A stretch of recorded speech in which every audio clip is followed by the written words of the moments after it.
భారత్‌కి దాదాపుగా 5 ఏళ్ల సమయం అన్నటువంటిది అవసరమయ్యింది అన్నటువంటి పాయింట్.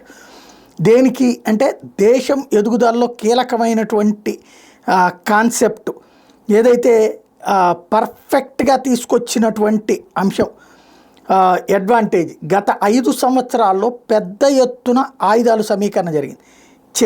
చైనా ఆలోచనలు ఎలా ఉన్నాయో దానికి విరుగుడుగా ఏం చేయాలి, చైనా రేపు పాకిస్తాన్కి సహకరిస్తోందని తెలుసు. అట్లాగే చైనా స్వయంగా మనకి డోక్లాంలో కావచ్చు, గాల్వన్ లోయలో కావచ్చు ఇబ్బంది పెట్టింది. కాబట్టి దాన్ని ఎలా ఫేస్ చేయాలి అన్నటువంటి దానికే మనం ప్రిపేర్ అయ్యాం.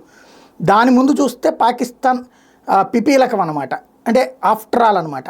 అందువలన సక్సెస్ రేట్ అన్నటువంటిది ఎక్కువగా ఉంది అన్నటువంటిది ఇక్కడ గుర్తుపెట్టుకోవాల్సినటువంటి అంశం. అట్లాగే సప్లై చైన్స్ విషయంలో ఏదైతే చైనా అనుసరించే విధానానికి చేరుకోవాల్సినటువంటి అవసరం అయితే ఉంది. రాబోయే 5 ఏళ్లలో మనం చైనాలో ఉన్నటువంటి వ్యాపార సామ్రాజ్యం ఇప్పుడు గనక ఈ ఉద్రిక్తతలు ఇవి లేకుండా ఉంటే 5 సంవత్సరాల్లో చైనా వ్యాపార సామ్రాజ్యం అంతా మన దగ్గరకు వచ్చేటటువంటి అవకాశం ఉందన్నట్టుంది ప్రపంచ బ్యాంక్ వేస్తున్న అంచనా.